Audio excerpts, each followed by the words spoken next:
I have the pleasure to speak with Professor Christian Amatore from the French Science Academy and also from the Brazilian Science Academy and Chinese Science Academy.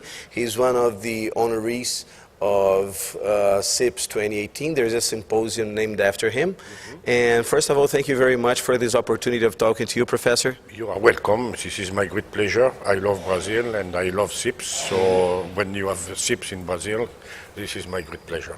Perfect match, right? Yes, yes. Professor, first of all, I would like to know, I would like you to speak a little bit about the Amatore Symposium. So my technical, because in science people are classified according to disciplines and so on.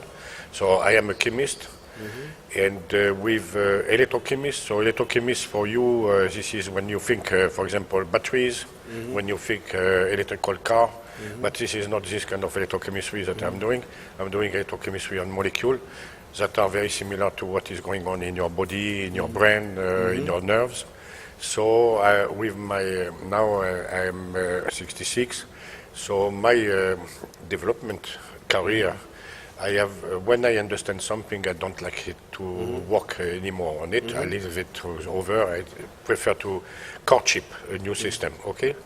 So in fact, here in this symposium, there are a lot of people who have been working in collaboration with me or in connection with me all over the world at different stage.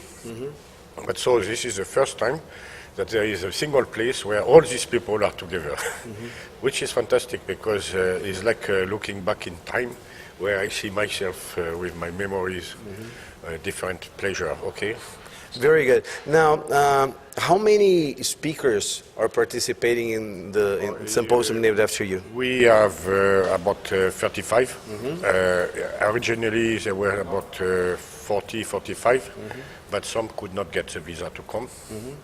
And so this is about 35.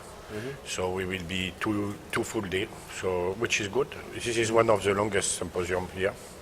And what are your general impressions about CIPS 2018, about the plenary sessions and the whole thing going on?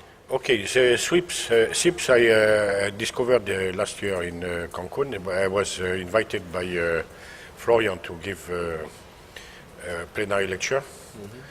And so I discovered this atmosphere. So what I think is very great is, okay, I'm invited in many big conferences over the world. But generally, these conferences are always one thing, yeah? Here, Florian Congoli did the mixture. Okay, he makes people from business, from science, from industry to mix together with the idea of what science and technology and business can do to save the planet. So I think it's a very noble way of thinking because everywhere else you hear that, oh, science is bad, it's because of science and not, it's because of greediness, okay, economic greediness, using science, okay? But I mean, it's like, I would say, to complain about prostitution and say, okay, this is because of the woman. If there was no woman, there would be no prostitution, okay? It would be prostitution with males, but do you understand? Yes, of course. So it's the same here with science. Science does a lot.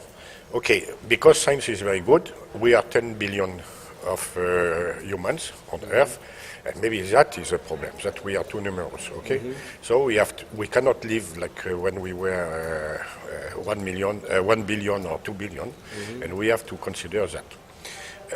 So only science and technology will be able to bring that. And in my field, for example, my friends who are working on batteries for electrical cars and so on, they will bring something to remediate these problems, okay? So I think science will do it. And here, in this CIPS, Florian Congoli, he has, because he's a businessman, both at the same time he's a scientist, he got PhDs and so on, so he can gather the people together, and that's good. Okay, thank you very much for speaking with us. I'm Mario Linhares, and this is CIPS 2018.